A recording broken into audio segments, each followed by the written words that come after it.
जय श्री राम। नमस्कार सभी मित्रों को।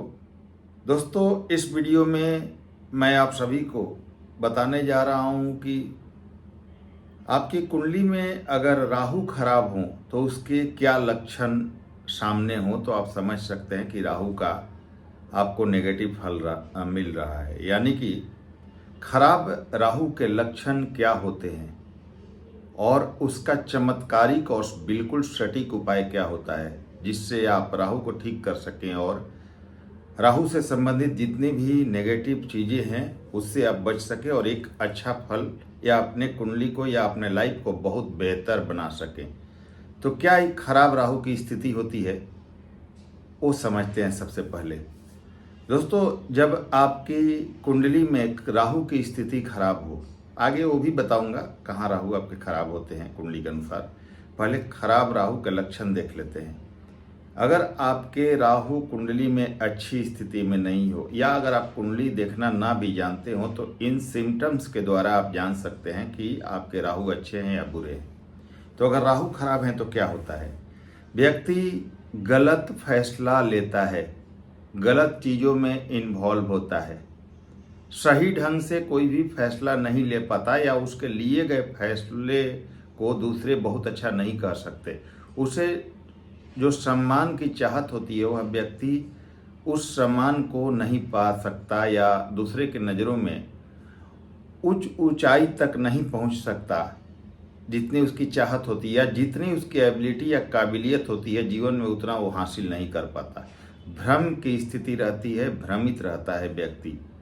कोई भी काम एक होता है ना कि बहुत सहजता से व्यक्ति कर ले रहा है और जो भी काम करता है, जो भी फैसला लेता है वो बिल्कुल सही होता है, वो चीज़ नहीं होती। उसे भ्रम की स्थिति रहती है और ये करूं, वो करूं, ऐसा करूं, मतलब एक सही निष्कर्ष पर नहीं पहुंच पाता और आमतौर पर गलत ही फैसला लेता है। भाग्य साथ नहीं देता ऐसे व्यक्तियों का। भाग्य हमेशा कुछ ना कुछ अड़ंगा लगाता है। यानी कि आप 90%, 95%, 98%, 99% पर जाके अटक जाते हैं। बनते बनते काम रुक जाते हैं। हर काम देर से होता है। जितना मेहनत करते हैं उसके अनुरूप आपको कभी भी फल नहीं मिलता। हमेशा पैसे का अभाव या आर्थिक स्थिति हमेशा खराब रहना या अप डाउन होना। कभी कभी ऐसा लगेगा कि मेरे पास सभी कुछ ठीक है, आर्थिक स्थिति बुरी तरह से कभी लगेगा कि डैमेज है, बुरी तरह से प्रभावित है आर्थिक दृष्टिकोण से, और कभी लगेगा कि मेरे पास सब कुछ ठीक है, बहुत अच्छे पैसे आ रहे हैं, लाइफ अच्छी हो चली है। तो जैसे ही आपको यह नज़र आएगा कि मेरी लाइफ अच्छी हो चली है, वैसे ही ना कोई ऐसी परेशानी आ जाती है कि पैसे की समस्या हमेशा सामने आ जाएगी। यानी एक समान जीवन नहीं रहता, आपका अस्थायित्व तो लाइफ में नहीं रहता। कोई ना कोई परेशानी, आर्थिक परेशानी वगैरह हमेशा सामने आ जाता है। कर्ज की समस्या होती है। कई बार कर्ज ले लेते हैं और वह कर्ज आप चुकता नहीं कर पाते, चुका नहीं पाते वो कर्ज, ऐसी भी स्थिति बन जाती है। पैसे के अभाव का सामना हमेशा करना पड़ता है। कभी कभी पैसों के कारण अन्य लोगों से, परिवारजनों से जलील भी होना पड़ता है। यानी आपके सम्मान को भी ठेस पहुंचता है। अगर राहु खराब हो दोस्तों तो कई बार जीवन में आपके कैरियर में बदलाव भी करना पड़ता है। कई बार अपना जो वर्क प्लेस है या जो भी काम धंधे बिजनेस वगैरह कर रहे हैं तो कई बार बदलेंगे आप। एक नहीं चला दूसरा किया, दूसरा नहीं चला तीसरा किया। जॉब में है उसमें भी आपको पूरी तरह उन्नति नहीं मिल पाती, जितना सम्मान आप डिजर्व करते हो नहीं मिल पाता। जॉब भी बार बार बदलना पड़ता है। पैसे आपके पास टिकते नहीं हैं, पैसे आते हैं कहाँ चले गए पता भी नहीं चलता। मानसिक अशांति या मेंटल डिप्रेशन, हमेशा मन की शांति से हमेशा दूर रहते हैं आप। कोई ना कोई मानसिक या शारीरिक अशांति या आपके परिवार में क्लेश वगैरह की समस्या बनी रहती है।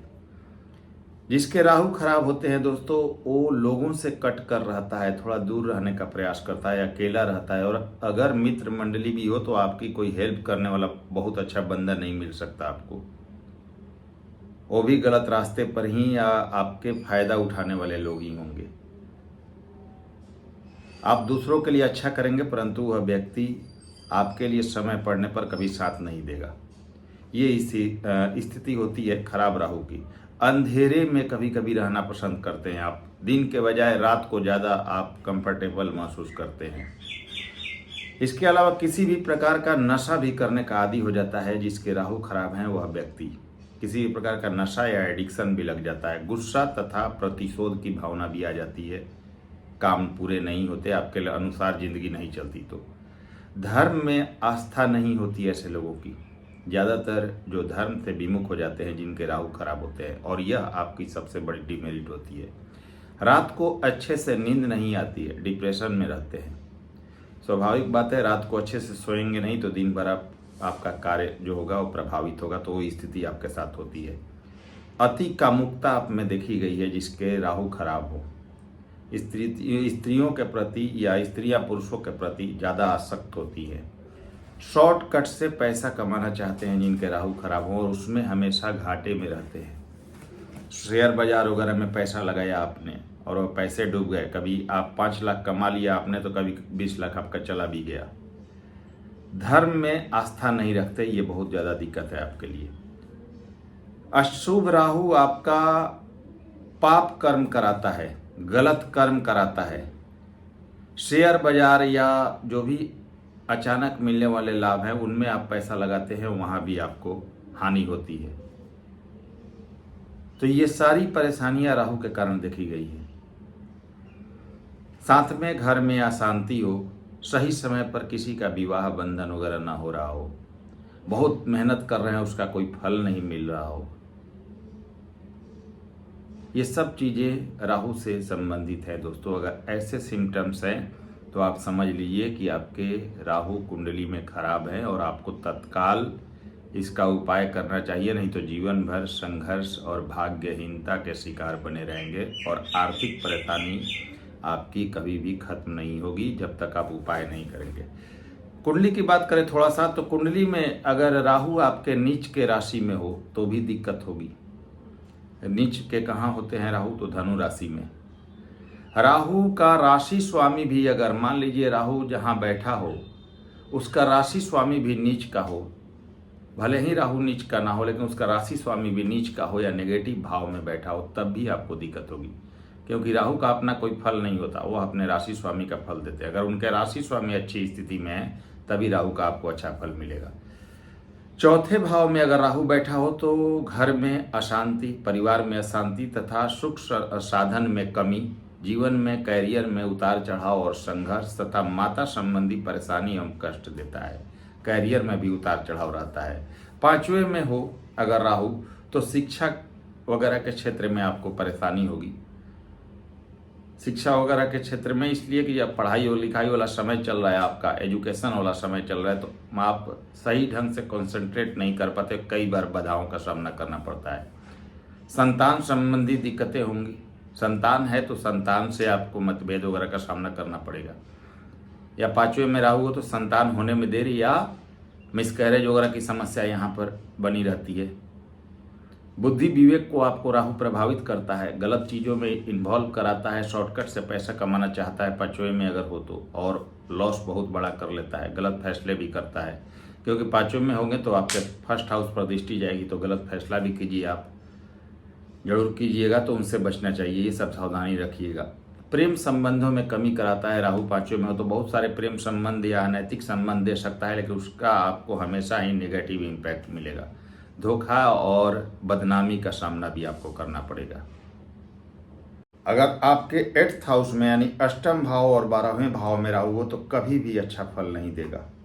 हमेशा जीवन में संघर्ष का सामना करना पड़ेगा, हमेशा परेशानियों का सामना करना पड़ेगा।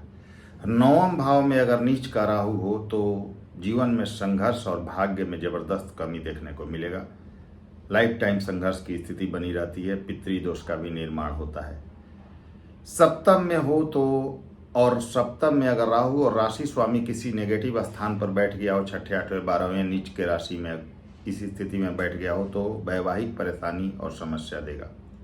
तो ये कुछ प्लेसमेंट है, मैं सभी जगहों की बात नहीं कर रहा हूँ, कुछ विशेष जगहों के बारे में मैं आपको बता चुका हूँ। अगर यहाँ पर राहु हैं, राशि स्वामी कहीं खराब है तो और ज़्यादा नेगेटिव आपको प्रभाव मिलेगा। अच्छे राहु की बात करें 3, 6, 10, 11 में राहु अच्छा माने जाते हैं, उसमें भी 11वें भाव में सबसे बेस्ट माने जाते हैं, तीसरे में भी अच्छे फल देते हैं। लग्न में हो तो व्यक्ति को गुस्से वगैरह से बचना चाहिए। फर्स्ट हाउस में हो तो सोच समझ कर फैसला करना चाहिए, कोई भी गलत फैसले से बचना चाहिए। सेकंड में हो तो एग्रेसिव नेचर से बचिए, परिवार को साथ लेके चलिए।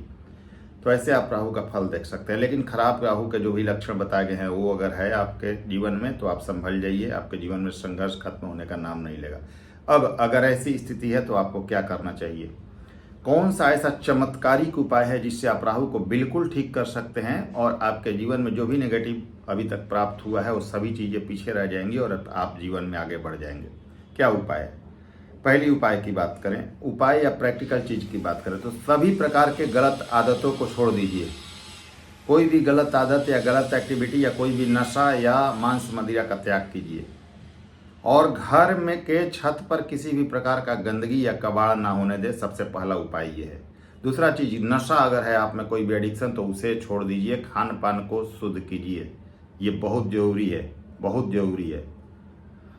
नहीं तो आपको हमेशा ही संघर्षों का सामना करना पड़ेगा और अगर आप इन आदतों से संलिप्त रहे तो। कोई भी घर में इलेक्ट्रिक सामान आपका या इलेक्ट्रॉनिक सामान बिगड़ा उगड़ा पड़ा हुआ है तो उसे आप तुरंत ठीक कराइए। बिगड़े हुए इलेक्ट्रिक सामान घर में नहीं रहने चाहिए। बाथरूम का दरवाज़ा कभी भी खुला नहीं रखें आप। दूसरा चीज़, एक कोई भी यूजलेस चीज़ आपके घर में है जिसका आप कभी इस्तेमाल नहीं करते, कबाड़ के तरह रखा हुआ है, तो उसे घर से दूर कीजिए। फटे पुराने कपड़ों को घर से हटा दीजिए। ये कीजिएगा तो 50% राहु का नेगेटिव प्रभाव आपका खत्म हो जाएगा। अब बात करते हैं आपके बेस्ट रेमेडी आप क्या कर सकते हैं जिससे राहु को बहुत अच्छा किया जा सके। अगर संभव हो तो किसी भी मंदिर की 2 मिनट ही सही रोज एक बार सफाई कर दीजिए। अगर वो भी संभव नहीं है तो सप्ताह में एक दिन को, कम से कम शनिवार को, किसी भी मंदिर की, चाहे हनुमान जी की मंदिर हो, शंकर भगवान की मंदिर हो, माता शेरा वाली की मंदिर हो, कोई भी मंदिर हो, शनिवार को कम से कम जरूर उस मंदिर की अपने हाथ से सफाई कीजिए। झाड़ू मारिए, पानी डालिए, कुछ कीजिए। सप्ताह में एक दिन कीजिए। अगर रोज करें तो रामबाण जैसा उपाय यह काम करेगा। तो ये पहला और सबसे जबरदस्त उपाय है जो कि काम करता ही करता है। ये हजारों लोगों पर आजमाया हुआ है और सबके लिए बेहतर रिजल्ट मिला है।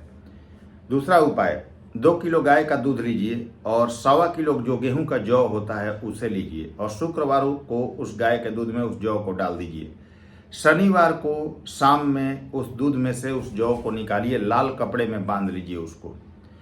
और जब शनिवार को अंधेरा जब होने लगे, अंधेरा के टाइम में किसी सुनसान जगह पर जमीन के नीचे, जमीन को गड्ढा करके उसके नीचे उस जौ को जो कि लाल कपड़े में बांधा हुआ है दबा दीजिए सुनसान जगह पर। और पीछे मुड़कर नहीं देखना है, वापस चले आना है आपको। और ऐसा आपको साल में एक बार करना है। जमीन के नीचे अगर आपको दबाने में दिक्कत हो तो घर या आंगन वगैरह में कोई ऐसा सामान जो एकदम भारी हो और आप बराबर उसको हिलाते डुलाते नहीं हो, उसके नीचे दबा सकते हैं। और जो आपका दूध बचेगा वो किसी वृक्ष में डाल दीजिएगा। बहुत बढ़िया उपाय है। इसके बाद अब एक आध और उपाय मैं आपको बता देता हूं जो कि जबरदस्त रूप से काम करेगा। आप जो पानी वाला नारियल होता है, जटा वाला, उसको ले लीजिए और 7 शनिवार एंटी क्लॉकवाइज अपने सर से वार कर 7 बार एंटी क्लॉकवाइज अपने सर से वार कर और 7 शनिवार को किसी बहते हुए जल में उस नारियल को प्रवाहित कीजिए। जबरदस्त परिणाम देगा, यह बहुत ज़्यादा परिणाम देगा। अगर यह उपाय करते हैं तो राहु आपके ऐसे ही ठीक हो जाएंगे। और सबसे मोस्ट इम्पॉर्टेंट चीज़ दोस्तों की, राहु धर्म से विमुख करता है। धर्म से जुड़कर रहिएगा, पूजा पाठ कीजिएगा। अगर ये सब कर लेते हैं तो निश्चित मानिए आपका जीवन पूरी तरह से बदल जाएगा और राहु बहुत अच्छा प्रभाव देने लगेगा। तो मित्रों, अगर वीडियो पसंद आई हो तो लाइक करें, शेयर करें ताकि अन्य लोगों को भी मदद मिल सके। और नए व्यूअर्स हैं तो चैनल को सब्सक्राइब कीजिए। अगले वीडियो में फिर से मिलते हैं अच्छे टॉपिक के साथ। तब तक के लिए नमस्कार, धन्यवाद।